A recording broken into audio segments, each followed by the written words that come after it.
जय मिथिला। टिंकू झा।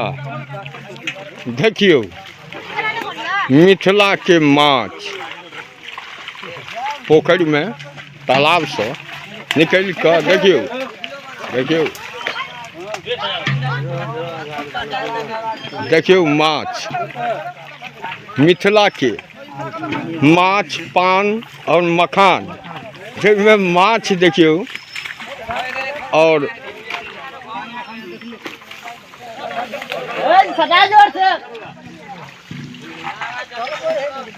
देखियो तालाब से दिखा रहल छी। अब ई माछ सब माछ पान और मखान में देखियो माछ के देखियो मिथिला के माछ देखियो तालाब में माछ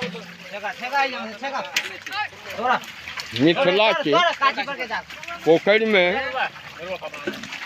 आत्मनिर्भर मिथिला देखियो देखियो माछ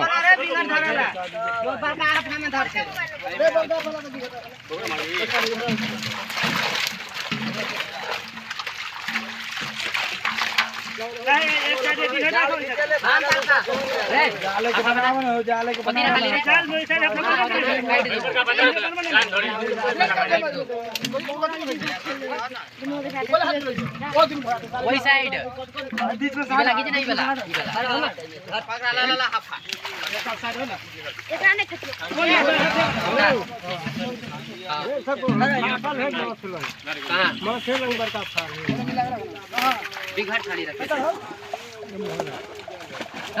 देखियो सुंदर सुंदर मिथिला के माछ निकालऽ में हमर सहनी भाई सब केवट भाई सब व्यस्त छथि।